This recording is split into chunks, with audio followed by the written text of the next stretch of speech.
Ciao e benvenuto! Questo è il video di partenza, quello che ti serve per installare MyAgile Privacy da zero e avere il tuo sito WordPress pronto e conforme in pochi minuti. Ti guido passo dopo passo, dall'installazione del plugin fino alla configurazione del widget di consenso. Alla fine di questo video avrai tutto il necessario per procedere in autonomia.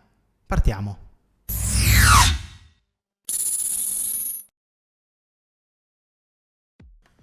La prima cosa da fare è installare il plugin.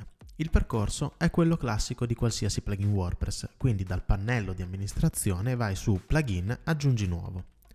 Utilizza il campo di ricerca in alto a destra e digita MyAgile Privacy.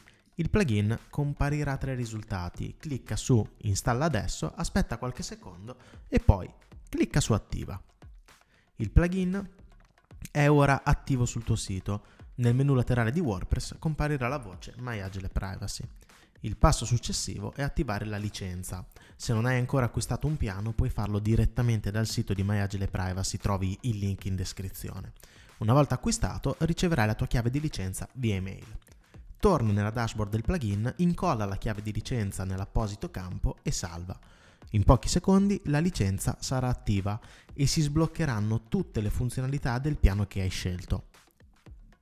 Non appena la licenza viene attivata, MyAgile Privacy porta automaticamente il Cookie Shield in modalità Learning, cioè in modalità di ascolto. Cosa significa in pratica? Significa che il plugin è pronto a rilevare e bloccare i cookie presenti sulle pagine del tuo sito.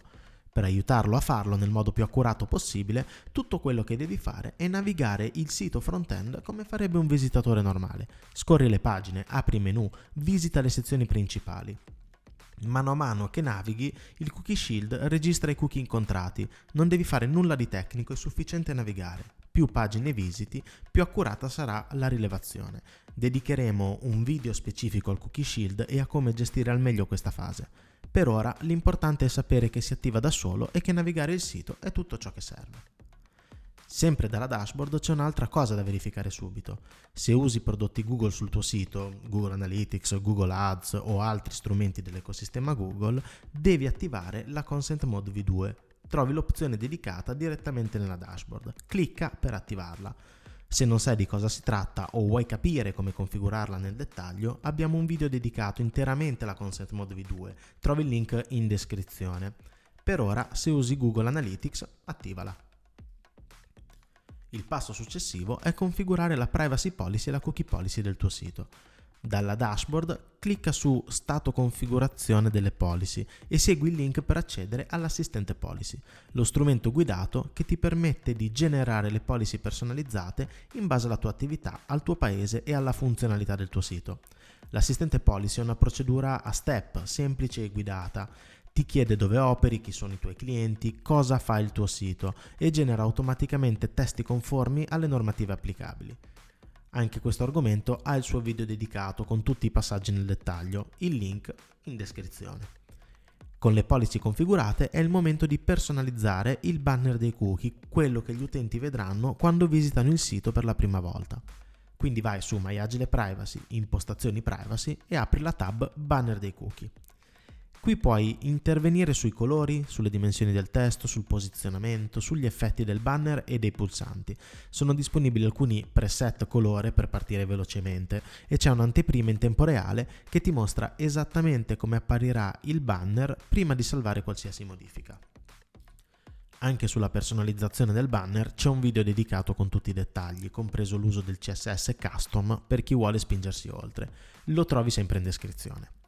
L'ultimo elemento da configurare è il widget di rivisitazione del consenso, quel piccolo pulsante o icona che permette agli utenti di riaprire le proprie preferenze sui cookie in qualsiasi momento. Questo non è un optional, le normative richiedono che gli utenti possano sempre modificare le scelte di consenso effettuate. MyAgile Privacy lo gestisce in automatico tramite questo widget.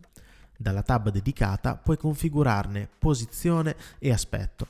Attenzione a un caso specifico: se scegli di disabilitare il widget, hai l'obbligo di inserire in una posizione visibile del sito, tipicamente nel footer, un link o un pulsante alternativo che permetta di riaprire le preferenze.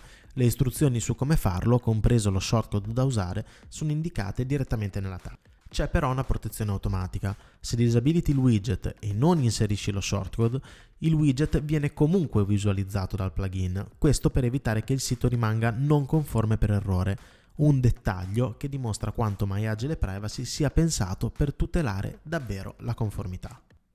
Ecco fatto, in pochi passaggi hai installato MyAgile Privacy, attivato la licenza, avviato il rilevamento dei cookie, configurato le policy e personalizzato il banner. In questo video abbiamo visto come installare il plugin MyAgile Privacy da WordPress, l'attivazione della licenza, il cookie shield in modalità learning, l'importanza della consent mode v2, la configurazione automatica delle policy con l'assistente, la personalizzazione del banner cookie, il widget di rivisitazione del consenso. Nel prossimo video ti mostro come funziona il cookie shield nel dettaglio e come portarlo in modalità live. Trovi il link in descrizione. Se hai dubbi durante l'installazione, puoi consultare le FAQ post installazione sull'help desk oppure contattare direttamente il team di assistenza. Anche qui i link sono in descrizione. A presto!